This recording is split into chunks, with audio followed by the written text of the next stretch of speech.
Rusia lanzó nuevos ataques nocturnos sobre la segunda mayor ciudad de Ucrania, Kharkov, mientras Zelensky pide que se redoble la presión sobre Putin.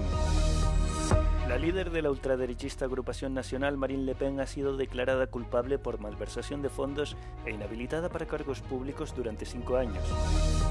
La líder del partido ultraderechista francés Agrupación Nacional, Marine Le Pen, ha sido declarada culpable por malversación de fondos públicos. Así lo ha dictaminado este lunes la justicia francesa, que la condena a 4 años de cárcel. Le Pen también queda inhabilitada para ejercer cualquier cargo político durante 5 años con efecto inmediato. La líder ultraderechista deberá pagar además 100.000 euros de multa. La sentencia le impide presentarse a las elecciones presidenciales de 2027 incluso si apela, algo que ella misma ha descrito como una muerte política. 8 eurodiputados de Agrupación Nacional y sus 12 asistentes también fueron declarados culpables y se les inhabilita para presentarse a un cargo público. Le Pen y otros 24 miembros de su formación habían sido acusados de utilizar dinero destinado a asesores del Parlamento Europeo para pagar a personal que trabajaba para el partido. Rusia lanzó nuevos ataques que golpearon la segunda mayor ciudad de Ucrania, Kharkov, entre la noche del domingo y las primeras horas de este lunes, causando 6 explosiones y dejando al menos 3 heridos. Las autoridades ucranianas informaron de que los ataques con drones dañaron edificios residenciales, vehículos y un negocio y provocaron incendios en edificios de almacenes e instalaciones manufactureras de casi 4.000 metros cuadrados. En total, Rusia lanzó 2 misiles balísticos y 131 drones durante la noche, según Kiev.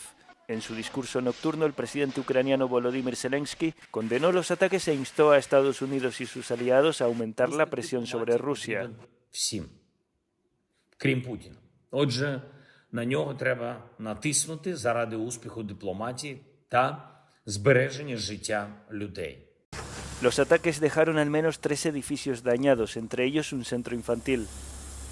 Los servicios de emergencia trabajaron durante toda la noche para contener el fuego y ayudar a los residentes.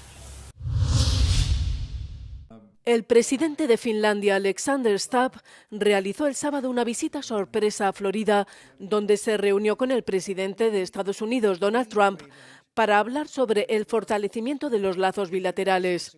Trump hizo hincapié en la cooperación, incluyendo la compra y el desarrollo de rompehielos muy necesarios para Estados Unidos. Trump señaló también su compromiso compartido para ofrecer paz y seguridad internacional. Stubb, en declaraciones a la prensa finlandesa en Londres el domingo, reveló que instó a Trump a fijar una fecha límite para establecer un alto el fuego en Ucrania y aseguró que el 20 de abril sería un buen momento para un alto el fuego total sin condiciones. Stubb consideró la fecha crucial al coincidir con Semana Santa y con los 3 meses en el cargo de Donald Trump. La reunión subraya los esfuerzos de Finlandia por reforzar la diplomacia internacional. El número de muertos por el terremoto que sacudió Myanmar el viernes ha aumentado a más de 1.700 debido a que se han sacado más cadáveres de entre los escombros, según el ejército del país. Según una publicación en las redes sociales de la embajada china, en las primeras horas del lunes 4 personas fueron rescatadas de entre los escombros.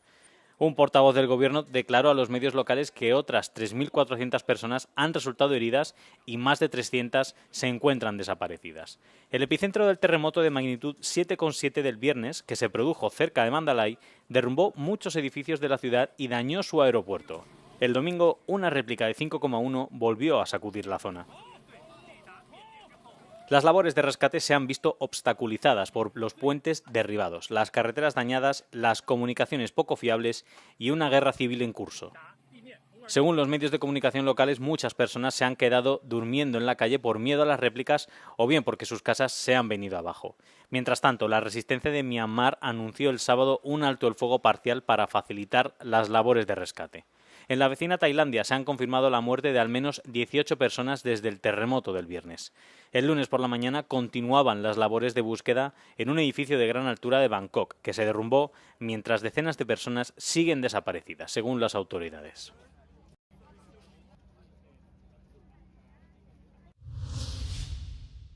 Tras 6 días de búsqueda, 3 de los 4 soldados del ejército estadounidense en paradero desconocido fueron encontrados muertos en el pantano donde desaparecieron en Lituania.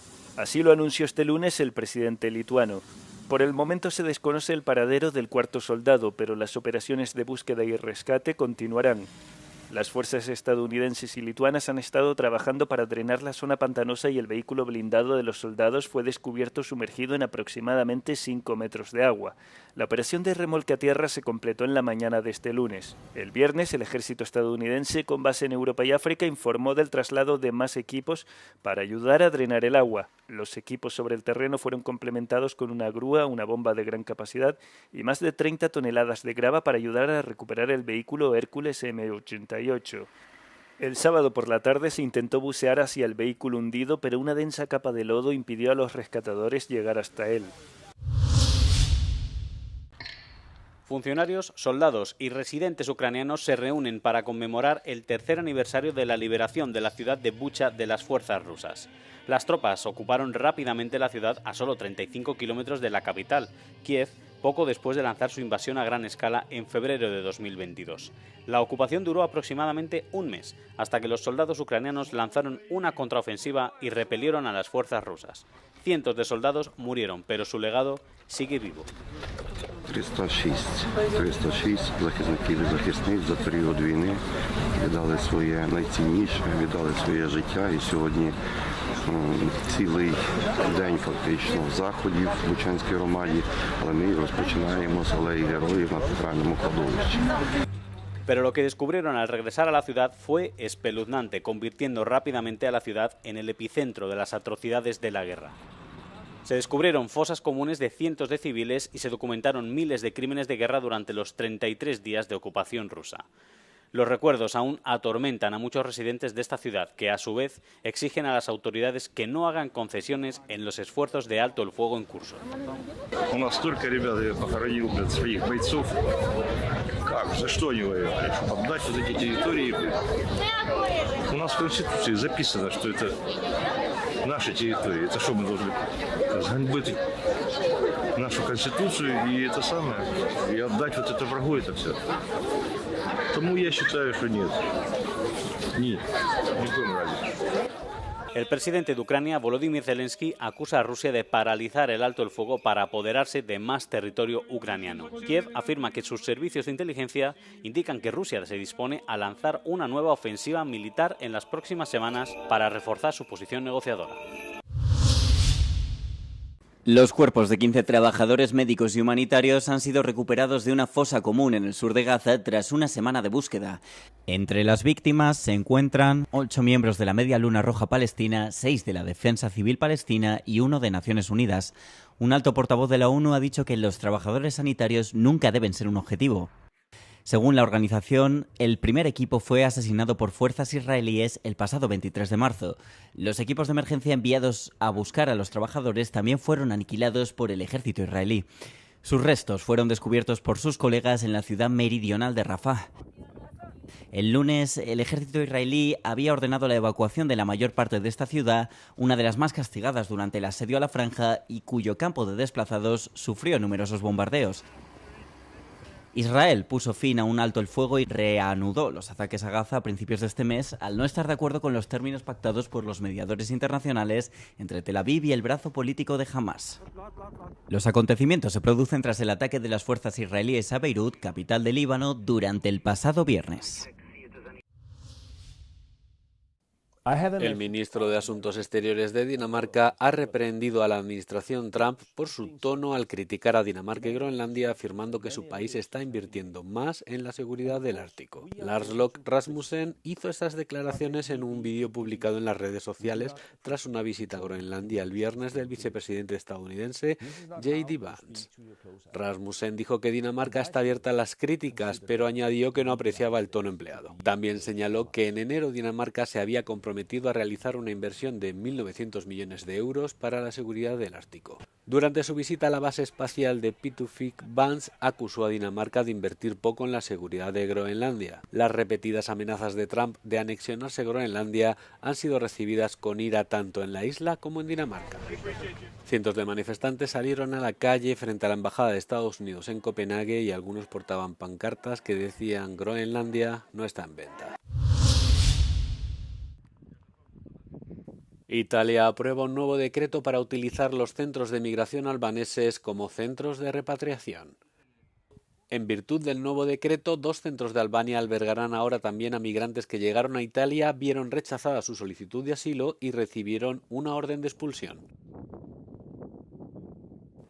Los centros albaneses apenas se han utilizado desde su apertura en octubre debido a problemas legales y a la fuerte oposición de grupos de derechos humanos que afirman que infringen las leyes internacionales y ponen en peligro los derechos de los migrantes. Los centros estaban destinados originalmente a procesar a migrantes no vulnerables rescatados en aguas internacionales. El proyecto, que ha costado casi 800 millones de euros en una inversión de 5 años, ha sido una decepción para el gobierno conservador dirigido por la primera ministra Giorgia Meloni.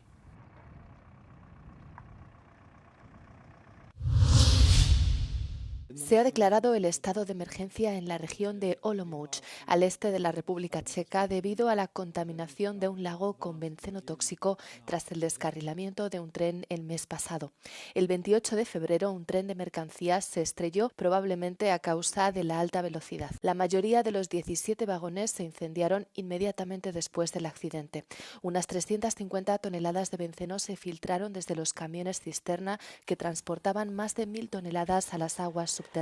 La orden de emergencia otorga a las autoridades locales poderes especiales para asignar recursos e iniciar inmediatamente las labores de socorro. Ya se está trabajando para extraer el benceno de las masas de agua afectadas. Se están excavando docenas de fosas de descontaminación entre las vías del tren y el agua y se están instalando muros de Larsen para evitar una mayor propagación. El estado de emergencia permanecerá vigente hasta el 27 de abril para paliar la crisis.